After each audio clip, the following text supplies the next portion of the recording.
আসসালামু আলাইকুম।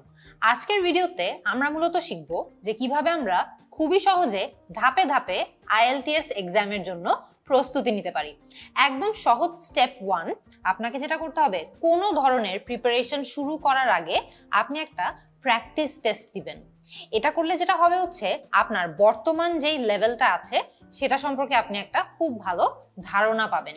আপনার কোন জায়গাগুলো উইক এরিয়াস, মনে করেন রিডিং, রাইটিং, লিসেনিং, স্পিকিং, এর মধ্যে কোন সেকশনটা আপনি সবচেয়ে উইক এবং কোন সেকশনটাতে আপনি সবচেয়ে স্ট্রং, আপনি সেটাও কিন্তু আইডেন্টিফাই করতে পারবেন। আপনার উইক এরিয়া আইডেন্টিফাই করার পরে আপনি আপনার পুরো স্টাডি প্ল্যানটাকে কিন্তু সেভাবে কাস্টমাইজ করতে পারবেন। কারণ একটা জিনিস মনে রাখবেন, একজন ব্যক্তি যদি লিসেনিং এ দুর্বল হয়, তার মানে তার যেই প্ল্যানটা, স্টাডি প্ল্যানটা সে করবে, সেই স্টাডি প্ল্যানে সে লিসেনিং এ অনেক বেশি জোর দিবে, সে অন্যান্য সেকশনে তার থেকে হয়তোবা একটু কম জোর দিবে। সো আপনি কোন সেকশনে উইক, ওই সেকশনটা আইডেন্টিফাই করার পরে আপনি একটা কাস্টমাইজড প্ল্যান তৈরি করবেন। 3 মাসের হতে পারে প্ল্যানটা, 6 মাসের হতে পারে। আমরা ভিডিওতে একটু পরে আলোচনা করব যে আপনার কয়দিন সময় লাগতে পারে, সেটাও আপনি কিভাবে অ্যাসেস করতে পারেন বা সেটা কিভাবে যাচাই করতে পারেন। স্টাডি প্ল্যান শুরু করার পরে আপনি যেটা করবেন, আপনি ব্রিটিশ কাউন্সিলের ওয়েবসাইটে যাবেন। ব্রিটিশ কাউন্সিলের ওয়েবসাইটে তারা কিন্তু অরিজিনাল IELTS এক্সামের মক টেস্ট দিয়ে রাখছে। অনেকগুলো মক টেস্ট পাওয়া যায়, অনলাইনে আপনি খুঁজলেও কিন্তু অনেকগুলো মক টেস্ট পাবেন, বাট সবচেয়ে ভালো হয় যদি আপনি ব্রিটিশ কাউন্সিলের ওয়েবসাইট থেকেই সেটা খুঁজেন এবং সেই মক টেস্টগুলো প্র্যাকটিস করা শুরু করে দিতে পারেন। পরবর্তী ধাপ নিয়ে একটু কথা বলি। পরবর্তী ধাপ যেটা হচ্ছে, সেটা হচ্ছে আমাদের পুরো এক্সামের যেই মার্কিং ক্রাইটেরিয়াটা আছে, সেই মার্কিং ক্রাইটেরিয়াটা সম্পর্কে খুব ভালো ধারণা রাখতে হবে। আপনারা কিন্তু এই মুহূর্তে আপনাদের স্ক্রিনে দেখতে পাচ্ছেন যে আমরা যখন IELTS পরীক্ষা দেই, IELTS পরীক্ষার ওভারঅল মার্কিংটা কিসের ভিত্তিতে হয়ে থাকে। আপনি যখন সবগুলো অ্যান্সার দিয়ে দিবেন, সবগুলো পুরো এক্সামটা শেষ হয়ে যাওয়ার পর আপনি ঠিক এরকম একটা স্কোর কার্ড পাবেন, যেখানে আপনার লিসনিং এর স্কোর দেওয়া থাকবে, রাইটিং, রিডিং, স্পিকিং, সবগুলোর স্কোরগুলো দেওয়া থাকবে। একটা আতঙ্কের বিষয় হচ্ছে, একটা রিসার্চ করা হয়েছিল, যে রিসার্চে এই জিনিসটা ধরা পড়েছে যে বাংলাদেশের ওভারঅল IELTS স্কোর 6.2 এর আশেপাশে থাকে সবসময়। আর আরো ভয়ঙ্কর ব্যাপার হচ্ছে যে রাইটিং সেকশনে ইন জেনারেল বাংলাদেশে সবচেয়ে লো স্কোর করে স্টুডেন্টরা। এটা থেকে একটা ধারণা পাওয়া যায়, সেই ধারণাটা হচ্ছে যে যেই সেকশনগুলো কম্পিউটার দ্বারা অ্যাসেস করা হয়, যেমন রিডিং এবং লিসেনিং, এই দুটো সেকশন কিন্তু কম্পিউটার দ্বারা অ্যাসেস করা হয়। আপনার OMR শিটে অ্যান্সার পূরণ করবেন, কম্পিউটারের মাধ্যমে বা মেশিনের মাধ্যমে সেই অ্যান্সারগুলো রাইট অথবা রং অ্যাসেস করা হয়। কিন্তু স্পিকিং এবং রাইটিং, এই যেই দুটো সেকশন রয়েছে, এই দুটো সেকশন কিন্তু একজন এক্সামিনার অ্যাসেস করে, মানে একজন হিউম্যান, একজন মানুষ অ্যাসেস করে। যখনই IELTS বলেন বা যে কোনো এক্সামের কথাই বলেন, একটা হিউম্যান ইন্টারভেনশন আসে বা একজন ব্যক্তি এসে যখন কারেক্ট করে, সেই সেকশনগুলোতেই কিন্তু দেখা যায় যে মার্কিংটা কমে আসে। তার মানে আমাদের উচিত যে আমাদের যে এরিয়াগুলোতে আমরা দুর্বল, সেগুলো তো আমাদের ভালো মতো প্র্যাকটিস করতেই হবে, কিন্তু রাইটিং এবং স্পিকিং, যেখানে হিউম্যান অ্যাসেসর থাকে, সেই জায়গাগুলোতে আরো বেশি গুরুত্ব দিতে হবে।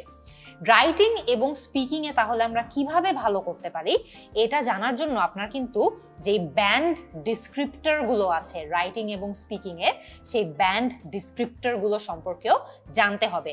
আমরা এখন আপনাদের স্ক্রিনে একটা ব্যান্ড ডিসক্রিপ্টর এনে ফেলেছি রাইটিং টাস্ক 1 এর জন্য। এখানে আপনারা কিন্তু স্ক্রিনে দেখতে পাচ্ছেন যে টাস্ক অ্যাচিভমেন্টের জন্য মার্ক থাকে, কোহেরেন্স এন্ড কোহিশনের জন্য মার্ক থাকে, লেক্সিক্যাল রিসোর্স এবং গ্রামাটিক্যাল রেঞ্জ অ্যান্ড অ্যাকুরেসির জন্য মার্ক থাকে। আর প্রত্যেকটা এরিয়ার জন্য ব্যান্ড স্কোর কত পাওয়ার জন্য কি করতে হবে, সেটারও কিন্তু একটা বিস্তারিত আলোচনা তারা দিয়ে দিয়েছে। যেমন 9 পেতে হলে টাস্ক অ্যাচিভমেন্টে আপনার কি কি করতে হবে, কোহেরেন্স কোহিশনে কি কি করতে হবে, এই ব্রেকডাউনটা ওরা দিয়ে রেখেছে। সিমিলারলি এখন আপনারা আপনাদের স্ক্রিনে স্পিকিং এর একটা ব্যান্ড ডিসক্রিপ্টর দেখতে পাচ্ছেন। স্পিকিং এর ব্যান্ড ডিসক্রিপ্টরেও কিন্তু আপনারা দেখতে পাচ্ছেন যে fluency, coherence, lexical resource, grammatical range and accuracy এবং প্রোনাউন্সিয়েশনের উপর মার্কিং হয়ে থাকে, এবং কোন ব্যান্ডে কত পাওয়ার জন্য কি করতে হবে সেটারও কিন্তু একটা বিস্তারিত আলোচনা তারা দিয়ে রেখেছে। এর মাধ্যমে আপনারা যদি আপনাদের প্রিপারেশনটা নেন, তাহলে কিন্তু প্রত্যেকটা সেকশন, স্পেশালি স্পিকিং এবং রাইটিং, যে দুটোতে আমরা সবচেয়ে বেশি কম স্কোর করি সাধারণত, সেই জায়গাগুলোতে কিভাবে আরো ভালো করা যায় সেটাও আমরা বুঝতে পারবো। এর পরের ধাপে আপনাদের যেটা নিয়ে ভাবতে হবে সেটা হচ্ছে এক্সামে যেই ধরনের প্রশ্ন এসে থাকে সেই ধরন অনুযায়ী আপনাদেরকে প্রস্তুতি নেওয়ার ব্যবস্থা করতে হবে। যেমন এক প্রশ্ন কিন্তু ডিফিকাল্টি লেভেল এক রকম। কিছু জায়গায় দেখা যায় প্রশ্ন সিকোয়েন্সে আসে, যেমন এমসিকিউ। এমসিকিউতে সাধারণত আপনি প্রশ্ন 1 নম্বর প্রশ্নের উত্তর যদি 1 নম্বর লাইনে পান, 2 নম্বর প্রশ্নের উত্তর আপনি তারপরে পাবেন। একটা সিকোয়েন্স ফলো করে আসে। আবার অনেক ধরনের প্রশ্ন থাকে যেখানে কিন্তু কোনো ধরনের সিকোয়েন্স ফলো করা হয় না, সেগুলো কিন্তু আরেকটু কঠিন। আপনার ব্যাক এন্ড ফোর্থ, সামনে এগিয়ে গিয়ে বারবার জিনিসটা পড়তে হবে। সো এটা নিয়েও আপনার জানতে হবে। আমরা কিন্তু আমাদের এই কোর্সটাও ঠিক সেভাবেই সাজিয়েছি যাতে করে আপনারা প্রশ্নের ধরন অনুযায়ী প্রিপারেশন নিতে পারেন এবং সেই টিপস এন্ড টেকনিক্স গুলো ব্যবহার করে আপনার মেইন এক্সামেও যাতে আপনারা কাজে লাগাতে পারেন। তারপরে আপনার কিন্তু এটাও মনে রাখতে হবে যে আইএলটিএস পরীক্ষায় ভালো করার জন্য আপনার ভোকাবুলারি সাইজটা কতটুকু হওয়া দরকার। যেমন আমরা জানি যে আমাদের ওভারঅল ইংলিশের লেভেল যদি আমরা সব ব্যক্তিদের কথা বলে থাকি তাহলে বিভিন্ন লেভেলে ইংলিশের স্কিল ভাগ করা হয়। যেমন একদম নভিস যারা আছেন তারা কিন্তু একদম বেসিক, মানে একদম বিগিনার যারা ইংলিশ লার্নার আছে তারা সাধারণত 500টা শব্দ জানলেই কিন্তু আমরা একজনকে নভিস লার্নার বলে থাকি। তারপর আরো অনেকগুলো লেভেল আছে, A1, A2, B1, B2, C1, C2 being the highest, মানে একদম যারা সুপার অ্যাডভান্স লেভেলে আছে তারা সাধারণত C1, C2 লেভেলে থাকে। C1 লেভেলে যারা থাকে তারা যেমন আইএলটিএস পরীক্ষায় 7 থেকে 8 স্কোর করে থাকে, আবার C2 লেভেলে যারা থাকে তারা কিন্তু 8 থেকে 9 স্কোর করে থাকে।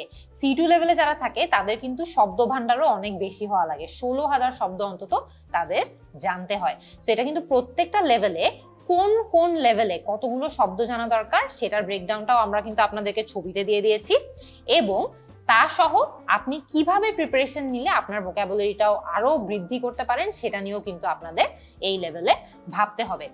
তারপরের স্টেজে, লাস্ট স্টেজে আপনার যেটা করতে হবে সেটা হচ্ছে এত কিছু করার পর আপনার নিজস্ব একটা টাইম লাইন সেট করতে হবে। আমরা রুটিন সেট করার কথা বলি না, ঠিক সেরকম একটা রুটিন আপনার নিজের জন্য সেট করতে হবে। কথার কথা যদি বলি, আপনি মনে করেন 3 মাস পরে পরীক্ষা দিতে যাচ্ছেন, আইএলটিএস এক্সাম 3 মাস পরে দিতে যাচ্ছেন। আপনি আজকে থেকে প্রিপারেশন শুরু করলে আপনার প্ল্যানটা এরকম হওয়া উচিত যে আপনি প্রত্যেক দিন একটা করে সেকশন প্র্যাকটিস করবেন। যেমন আজকে আমি লিসনিং প্র্যাকটিস করলাম, কালকে রিডিং, তারপরে রাইটিং, তারপরে স্পিকিং। এভাবে করে আমি প্রত্যেক সপ্তাহে একটা করে সেকশন প্র্যাকটিস করব। 4টা সেকশন প্র্যাকটিস হয়ে যাওয়ার পর একটা পুরা মক টেস্ট দিব। তাহলে যেটা হবে হচ্ছে আমাদের পুরো মাস জুড়ে 16টা প্র্যাকটিস সেশন হয়ে যাবে এবং 4টা মক টেস্ট দেওয়া হয়ে যাবে। তারপর 3 মাসের শেষে আমাদের 12টা মক টেস্ট দেওয়া শেষ হয়ে যাবে। এটা আপনার মাথায় প্ল্যান রাখতে হবে যে আপনি এভাবে আগাতে চান নাকি। চাইলে আরেকটা জিনিসও করতে পারেন, যত আপনার এক্সামের দিন কাছে আসবে বা ঘনিয়ে আসবে তত আপনি আরো বেশি করে মক দিবেন, আরো এক্সট্রা কিছু মক টেস্ট দিবেন। তাহলে আপনার একদম রিয়েল লাইফ যে সেটিং আছে বা রিয়েল লাইফ সেটিং এ কিভাবে মক টেস্ট দিলে বা পুরো এক্সামটা দিলে আপনার অভিজ্ঞতাটা কিরকম হতে পারে সেটা সম্পর্কেও একটা ধারণা হয়ে যাবে। চেষ্টা করবেন যখন এই মক টেস্ট গুলো দিচ্ছেন তখন আপনারা যাতে একদম রিয়েল এক্সামে, রিয়েল সেটিং এ যখন এক্সামটা হয় সেই সিচুয়েশনটাকেই যাতে আপনারা পুরোপুরি কপি করে বা সেই সিচুয়েশনের মধ্যেই যাতে আপনারা এক্সামটা দেন, তাহলে আপনাদের একদম রিয়েল লাইফ সেটিং এ এক্সাম দেওয়ার অভিজ্ঞতাটাও হয়ে যাবে আর আপনি একদম প্রপারলি নিজেকে স্কোরিংও করতে পারবেন। লাস্ট একটা জিনিস মাথায় রাখবেন, স্পেশালি স্পিকিং, রাইটিং এগুলোর ক্ষেত্রে যত বেশি আপনারা অন্যদের থেকে ফিডব্যাক নেবেন তত আপনাদের জন্য ভালো। কারণ আবারও বলে দিই, এই সেকশনগুলোতে কিন্তু হিউম্যান এক্সামিনার থাকে, এটার মার্কিং ক্রাইটেরিয়াটাও দেখা যায় এই কারণে একটু এদিক ওদিক হয়ে যায়। হতে পারে আপনার মনে হবে যে আপনি খুব ভালো একটা এক্সাম দিয়েছেন কিন্তু দেখা গেল তেমন একটা ভালো হয়নি। আবার এর উল্টাটাও অনেকজনের হয় যে খুব খারাপ এক্সাম দিল কিন্তু বের হয়ে দেখলো পরে স্কোর আসার পর যে না, এক্সামটা আসলে ভালো গিয়েছে। তো এটা একটু কাটিয়ে তোলার সলিউশন হচ্ছে স্পিকিং টেস্ট বেশি মানুষজনের সাথে প্র্যাকটিস করুন, তাদের ফিডব্যাক নিন। যদি আপনার কোনো এমন ফ্রেন্ড থেকে থাকে যে আইএলটিএস পরীক্ষা দিয়েছে তাদের থেকে ফিডব্যাক নিন। রাইটিং আপনি যত বেশি প্র্যাকটিস করবেন তত ভালো, এবং যত মানুষজনের থেকে ফিডব্যাক নেবেন স্পেশালি যদি তারা আইএলটিএস এক্সাম দিয়ে থাকে তাহলে তত ভালো। আশা করি এই 4টা ধাপ ফলো করলে আপনি মোটামুটি আইএলটিএস পরীক্ষার প্রস্তুতি কিভাবে নিতে হবে এবং এই কোর্সের মাধ্যমেও আপনি কিভাবে সেই প্রস্তুতিটা নিতে পারবেন সেটা সম্পর্কেও ধারণা পেয়ে গিয়েছেন।